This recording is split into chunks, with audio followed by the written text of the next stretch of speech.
I had to make a quick switcheroo, obviously, get the Warhammer out of cold storage. It just went there straight because I got it for completing the mission. But you probably saw a lot of the changes throughout it. A lot of these are heavily modified now. So I'm just going to go over some quick logouts. At this point in time, you see we got the AC-5 burst fire, SRM-6, a couple medium lasers toting on the champion. It is actually pretty effective. I usually hook the medium lasers.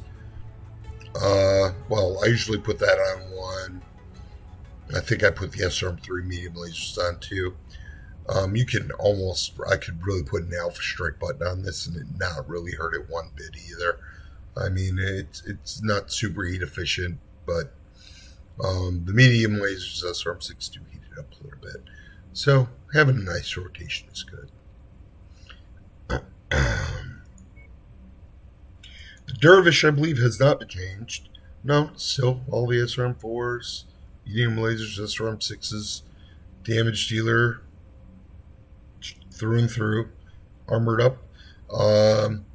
Hated this mech after I was so excited to get it, and I finally found one of my NPC pilots can truly pilot it. As you can see, it's been slightly modified. We've taken out some jump jets. We got a large laser in the center, mediums on the sides, mediums on the torsos, and we just heat sink the heck out of this. I brought it up to a 2.7 because this grasshopper had a horrible overheating problem and he really needs to deal out that damage.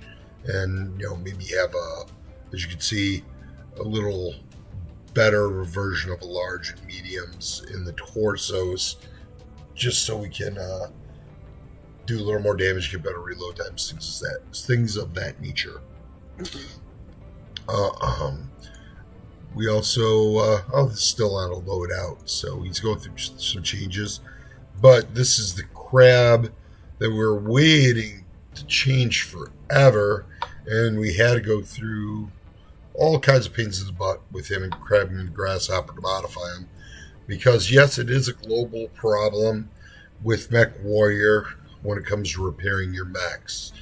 And it cannot be resolved until they get it okayed by Steam, so it might take a little while, which means you have to replace each component and then time-lapse it and replace if you have the same component like heat sinks over and over again. Quite time-consuming. And that's also why I'm not ready to show you the logout on the Shadowhawk, because we made changes to him, and it just took up too much time.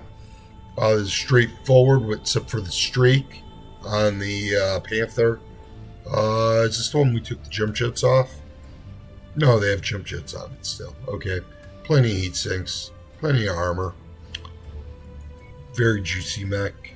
And, I'll go down to the other 9R. I think we took the jump jets out of this one. Yeah, we pulled the jump jets out.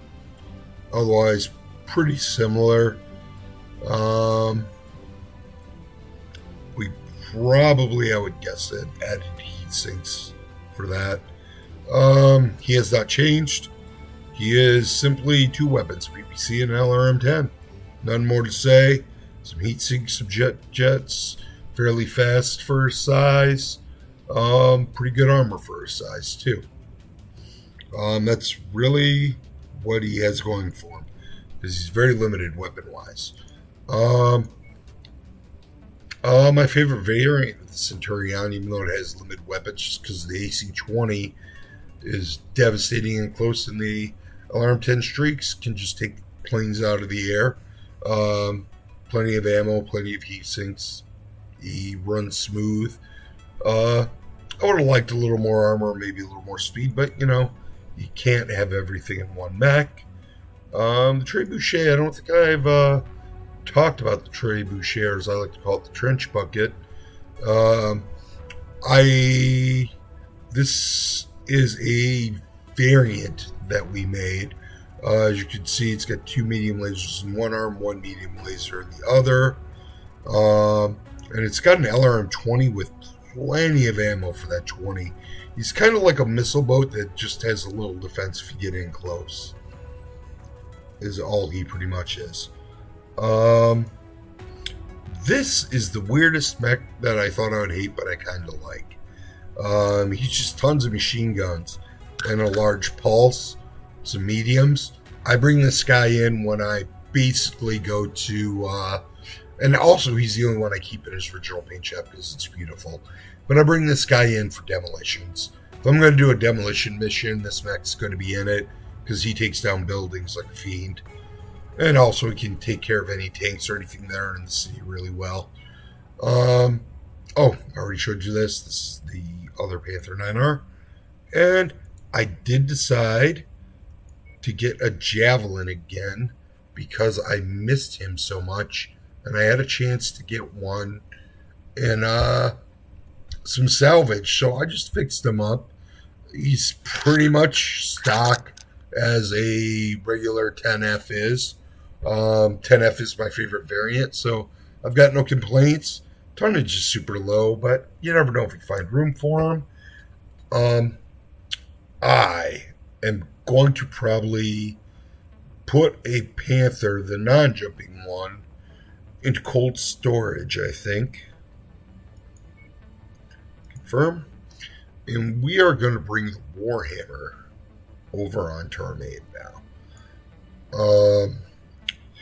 I won't go through the process of showing you, but at the end of the next session, we'll show you what we end up doing with the Warhammer, so you get to look forward to that.